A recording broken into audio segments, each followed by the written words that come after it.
If you know who watch the show, we're comprised of a large family. It's 18 of us, only 2 men. Then we have 2 women, with 3 women nowadays. And then we have, of course, boys and girls, children. So I'm constantly being inboxed, based off of the divorce, the talks of the divorce. I'm constantly being inboxed on what's going on, where are we now. Some of it y'all saw on the television show. We are divorced, yes.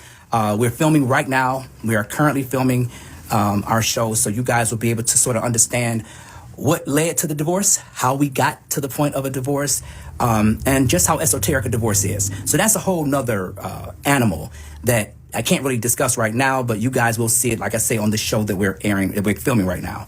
But I think the most issues that I have is all the salacious shit that some of you, not all of you, some of you come up with. Is just out of this world. And like Eric made a point earlier, what was your point about the rumor, how a rumor can be started? Yeah, that rumor derives from people that's in the circle, that know people personally, not from a fan section that's speculating on things that's not explained. Exactly. So it's like, for some reason, I think it speaks to reality TV, or to some reality TV. I think Jerry Springer, he didn't do a good service to us as a whole when he came out with all these fights and shit on the TV shows. I think that hurt just the television reality sector as a whole, because now we can't see just something wholesome without figuring out or thinking of some salacious shit happening behind closed doors. I think that's my biggest issue, is that from watching our show, you see a loving family, you see a loving mother/grandmother, yes. You see an adopted son that I'm always telling people, this is my son. I mean, he couldn't be more my son had he been blood related. And that shows throughout our television show. Anyone who knows us personally, they really, of course, see it and know it. There's no drama in our family outside of the drama we just recently had, and that was between Karen and I. But outside of that, there's no drama in our family outside of the normal family challenges. And I think what really sends my rocket to the moon, so to speak, is when people in one area, the apple don't fall far from the tree. I think it's important that many of you understand that Gigi raised me as a single parent. Yes. Gigi's a very alpha woman, yes. So she raised an alpha man. Yes. I don't think she was setting out to raise an alpha man. I didn't set out to become an alpha man. It's just by my environment. I'm thankful to God that I'm the man that I am, because that's what led to me being the provider that I am. Many of you have had discrepancies with why is my child support so low. Well, let me address that. Karen pays the medical insurance.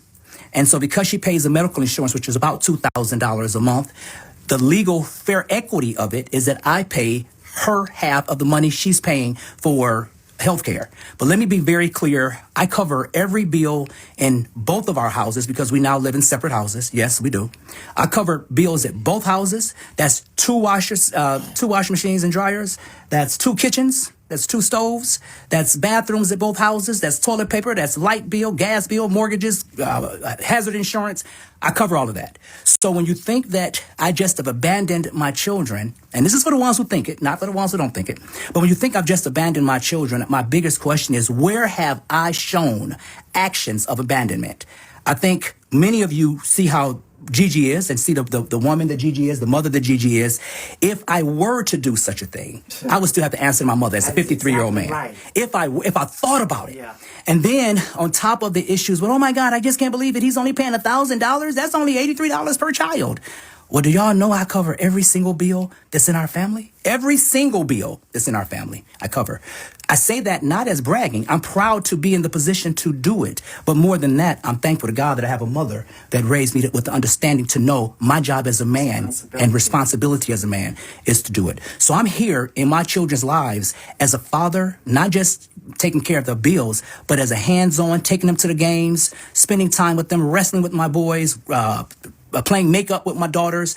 I'm here as a hands-on father because I want to be. I enjoy it. I enjoy it whether Ken and I are together or not. We have our issues that we're trying to work together or work through, but regardless of that, we have a responsibility to our 14 children. And that responsibility is to provide a loving, nurturing environment, which I'm going to always do and Karen will always do, even if she and I don't see eye to eye with each other. That happens in relationships. I've had people telling me, y'all supposed to make it work because of... So if we stayed together and was fighting, would that be healthier for the children? I mean, I have so many questions when some of this stuff is brought to me. it's like, what the hell is some people thinking? I mean, and I don't never take to social media like this, but it's really perplexing when the rumors have come up about Eric and I fucking. I mean, really, excuse my French, but that's how I feel it. To know, like, when all this is going on, where is my mother? Yeah, because I want to know, how blind do you think that I am, or would even have to be to oversee that, to look past that, if that was a fact. That's not. Eric is just like my grandson. I mean, from his soul. I think actually, Eric, you might have been some kind of way. We should have been doing some DNA. But yeah, there's no way. You all say that you admire me or you look up to me, and thank you. I appreciate that. I also appreciate all the prayers. But when I look and I see these comments about my son and my grandson here, it really hurts my heart.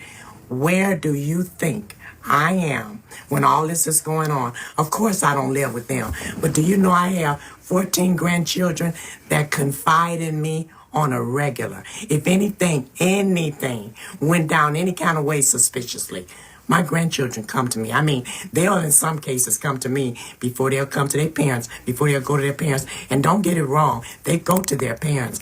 But I am so happy and thankful to God that they have that relationship with me. So when I see these comments, and I know my grandchildren, they go on social media, I don't know what to think of these people. I don't know these people that's constantly inboxing me and telling me they love me and they love my family. How? Don't you ever think that maybe it's possible that my grandchildren can get a hold to some of this? What do you think that's going to do to them? I just think that you're using your mind in places that you really shouldn't. And like he was saying about watching these Lifetime movies, we're Lifetime reality, but Right. we're not Lifetime movies. Right. We are Lifetime realities. And our reality, it do not consist of this stuff that y'all keep trying to put on social media about my son and my grandson. So I think I said my piece. Now, I may have to interrupt in a minute when something else hit my mind, because y'all know I am of seasoned years, and sometimes I don't remember like I once did. But as it comes to me, I might have to interrupt. But in having said that, I would just really hope and pray that y'all would take into consideration, what if this was you? All we're doing, yeah, we did a unhealthy thing when we put our lives out before the world. I wouldn't as even we say did. that. But the thing about it is, we would have never did it had there been anything for us to hide. We exactly who you see us to be, that is exactly who we are. That's on and off the camera. And I mean, that is for real. Anybody that has ever met me would tell you I'm the same person when they meet me in the street as I am when they see me on television. So, Eric or Dear, y'all take it over, because right now I got to take a break. My oxygen is getting a little low, and I got to replenish that. But if I feel the need to intervene again, I'll have to come at you with it. What do you want to say? I mean, my thing is, I just think that Excuse me. if you can dish it out, then be ready to receive it. We're not the average people who have been on television before us, who politically wanted to be correct and let y'all say whatever you want to say. We're entitled to a response. And I get a lot of DMs from women who claim to be fans of the show, or admire me to some degree. And I don't understand from anyone who think that we are a family and you can be friends with me and have something bad to say about who I call family. That don't make sense. And None. because this is a woman's network or a woman's When you say platform? he says TLC. TLC. Yeah, it specifically is more women demographics is watching TLC than it is men. So unfortunately, the direction of the show is for the most part guided by the fact that it's mostly women watching it, and that could be a problem. And more than I think, the bigger problem for me is it seems to really come from more of our own community, like our Caucasian brothers and sisters. I don't get the negative comments from. It's my own community. And I think that's what most troubles me, is it comes from my own community. We come from, some of us, broken households. And I think the beauty in our show is we showcase a house of people that's full of love and it's not broken. And even though Karen and I are having our challenges, our family is not broken. I want to be very clear with that. And that's the sentiment that you'll see, echoed throughout all of our show and even going forward, that our family is not broken. And I think that's one of the things I'm most proud of. I'm very proud of having a young man, an adult son that's here to help me protect the women of our family, our children, and then to know that, unfortunately, some of us have watched too many Lifetime movies, and I happen to love Lifetime, and I've watched many of Lifetime shows with Karen, but I know how twisted, the mindset is of, some of the families of some of the people on Lifetime. But when I see that same level of sickness being displayed, or not even displayed, being perceived or made up. I won't even say perceived. Some of it just made up. It's like, it's hard to just see that there's a family that genuinely have love and respect for each other. Yeah. That's the thing that our family really consists of. And why does it consist of that? Because just like many of you, we've had issues with our other families. Yes. So one of the things that I wanted to do, and Karen wanted to do, and Gigi wanted for us to do, was to showcase the love that we really genuinely have, but on this platform. And that's the thing that we've always done. We've always been real. We've always showcased that. But this recent stuff with, Eric, and my biggest issue is I can take it. I'm older than Eric. I'm twice Eric's age. Like Gigi, I'm a little seasoned in this thing.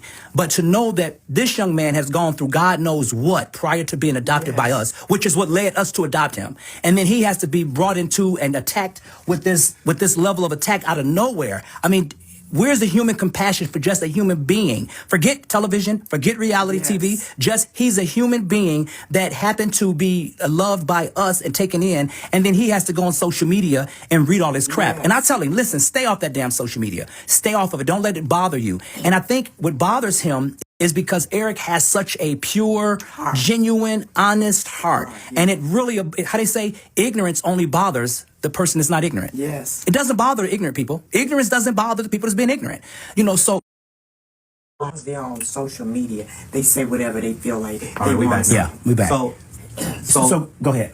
I'm unbothered by the comments, specifically if it's about sexuality or things like that, because I'm secure in who I am. But what bothers me is, like you say, our community attacking us the most. And it bothers me also that Our own community. Because it helps me appreciate our brothers and sisters of other races, not just Caucasian, but Latin, Asian. We have a lot of people from other races that watch our show. And it really, it definitely opens up my eyes to, just as a whole, being able to love and be loved by other people. Because, I mean, we are a loving family. We're a loving African-American family. But to be attacked by your own, it's like, when does it stop? I mean, really and truly, it's one of those situations my grandmother used to say, you damned if you do and you damned if you don't. Because it's like, we're going to keep doing what we're doing. Don't misunderstand that at all.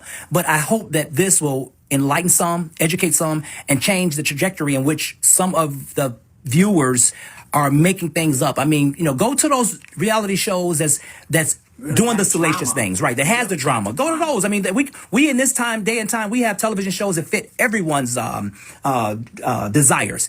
But when you come to this one, I really imagination, right? But when you come to this one, you come to our show getting that love and that connection, and that sense of family that we are.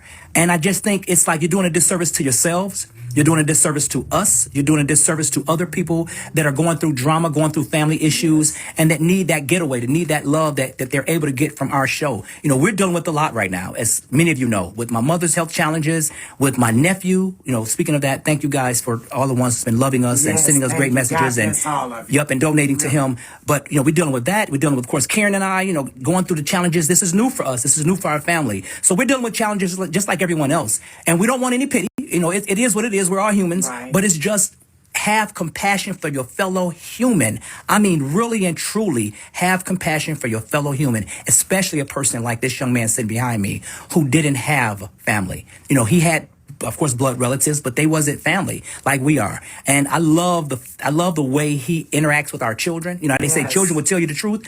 Our children love him. They love him. I mean, he's their big brother, literally. Literally, yeah. They love him. They do. I want to add something too. Some of these comments and things is more so doing a disservice to our black community, because to those outside of us, this is what they see of us. They see a black television show, and when they look through the comments and you see a lot of black folks attacking us, how does that look to the people outside? How do we? That's true. Our television show has been showing presentation of the Most High, we've been representing the black community well spoken, well behaved, not ratchet, ghetto, all of those things. But when you attack us, you show other people how to treat us. How can y'all find the thoughts that y'all have to think what y'all think about us based on what we do on the show? If we was on the show, y'all wouldn't like it if we was on the show. Yeah, you know how black people are, and they black business, they half-ass do this, or you know this, and you know that. Y'all would be attacking us if we speak some truths about the black community. But we pick the things that are the best when we speak about the black community. And for those who sensitive about the idea of who don't ski, who don't camp, black people know we don't ski and we don't camp. It's okay that a minority of us do that. That's true. But y'all make it seem like it's the end of the world that we're using our platform to expose that we are a minority in experiences, and we're trying to bring attention to that so that more blacks will do it. But y'all got a problem when we try to be creative and address topics that consist in our community, and then y'all got a problem about things we don't talk about. How you got a problem with what you don't see? Y'all don't see nothing but love and a story about parenting and being a pillar of the community. He brought me into his life, and he already had a dozen children. How many, for the black people out there, how many black people open their door up to anybody to help them? Because we in such a scarce mindset, and for the poverty and for the middle class, it's just not common. It's normally people outside the race that you create these bonds with. But y'all got a man who took me in. I understand that black people aren't used to seeing such compassion in our community, where another man who he's 30 years older than me, he has enough wisdom and wit to read my character, and he approved of it. You think he's so stupid that I'm around his children and I'm sneaking around and geeking? You think Gigi's so stupid that if he missed it, she missed it? You think Karen's so stupid? It's just a half-ass compliment to say how much you respect Gigi or how outstanding of a mother Karen is, but then you have these things to say about Karen and Gigi family. So if y'all want to talk and address things, let's have a discussion. But you don't have to attack to create that discussion. Because I absolutely very well said. Y'all attack, and then when we reply, somebody say something nasty, and then you reply. They're like, "Oh, thank you. I've never thought that you was going to reply." We got a lot of trauma in the black community, but let's use this platform to be more enlightened about changing those things. We don't have to. You black people out there, y'all know how it is. When a black person is fly and looking good, it's where you think you going. You think you crispy because black people are. They don't even recognize how we embody negative, and we try to use that to convey positive. Just say, "Damn, girl, you looking good," or "You looking handsome." Don't say, you think you the shit, huh? Yeah. That's black people know that you complimented us, but there's an underlying issue in our community. If y'all love us, but learn how to just present these questions and theories in a more positive way. I'll answer them. I'm not running from none of the questions. And neither am I. I'm not insecure. I have women in my life. That's not a problem. If y'all think he's gay, then I'm gay too. No problem. We still living. It don't hurt me. It's just that I understand, if we're going to be real, black people have our issues and we don't know how to communicate. Absolutely. So for the black people out there attacking us, just talk to us. Just say, "Hey, you know, it's unusual for me to see a father embrace another grown man. Hey, I'm fortunate. Be happy for my good fortune that I crossed paths with someone who was so compassionate and so observant of what he's seen me going through without me ever telling him." Y'all don't know that me and him used to argue the first year and a half, 2 years of us knowing with each other. Because I'm a grown-ass man who raised myself from childhood. Everything that I know and this person that I am today is an example of me choosing what I felt was good for me. I didn't have too many people sit down and say how to choose a woman properly. And as a result, I choose the type of women that I've been with in the past, and I'm divorced after a committed, loyal relationship. It's like, because when you in foster care, you tend to have a underdog supportive mentality. I didn't used to judge women for leaving out the house for wearing bonnets, or for wearing their pajamas to the store, or for just cussing too fucking much. None of us should be cussing, but damn sure I don't care if y'all think it's sexist. It's not ladylike for a woman to be cursing a lot. It's not ladylike for a woman to want to do masculine things. Smoking is bad for everybody, but do y'all really think it's cute for a woman to have a black and mild to her face? Do y'all really think it's cute for women to be drinking a fifth to themselves? And so I understand that these are our black community issues. We lack fathers. But every time you see two black men come together, it doesn't mean that they gay. It's just fortunate that a minority of us still can come together. I lived in dozens of homes. I live in several shelters. That's in foster care and with my mother. I've been around a lot of groups of people and families. And only 3 families out of all of the families that I came across was good to me. Treated me like family and didn't make me feel like a human being. Gigi just said, yeah. And didn't make me feel like they family was more important. I know. I've been in enough foster homes to understand that the average person is going to choose their family over me no matter how loyal and loving and trustworthy I am. That's what I got to deal with. I got to continue to live my life, even with them, with understanding that wholeheartedly they may embrace me as their family and see me, but it's still my trauma and my experiences that allow me to still know that there's an inch of... She's not there. Who's home? Everybody else. Okay, just text. So with that being said, I'm just saying for the black people, not that other people haven't said things, but I don't care what they say. I'm addressing the black community because we're black, and I understand that it's so unfamiliar for just black people to come together in general who not family. And so it looks weird. I get that for the black people. It looks weird to see that he was able to cross my path. But why can't he have a friend in me? I was grown already. What am I supposed to do? Just start off as his what? As his play son? And I didn't have a father. I didn't have no father figures. You know what my father figure was? Denzel Washington movies, John Gotti, Mafia movies, Batman, shit like that. That's where I got my character for. I had to see the representation that I felt was positive for my life. And fortunately, in the reality, I crossed his path. He was in a time in his life where things was going on. He saw me and he just felt like I was real. And he wanted to do for me because he looked at my story as one of a person that needed help. Because it's hard to navigate the world without family. So if y'all that upset or jealous or envious that I was lucky, years ago, Angelina Jolie and Brad Pitt adopted all these different race of children. I get that it's not that it's normal, it's just more acceptable when you take in someone who's so small they don't know anything and you call them family. But it doesn't mean that adults and teenagers don't need family and exempt from being taken in by someone. Yeah. It is a village, and at the end of the day, when somebody steps to the Derrico household and he's not there, I'm there. Right. His house is protected. When he's not there, I'm there. When I'm not there, he's there. What's the problem? You women should be inspired by the fact that 2 men was able to come together. I was wise and reasonable enough to receive what he was offering to me. Because when he was trying to school me when we first met, I wasn't really adhering to everything because I've been living 20-something years of my own life raising myself. It takes a lot for me to defer to another man's opinion and guidance when you had to guide yourself.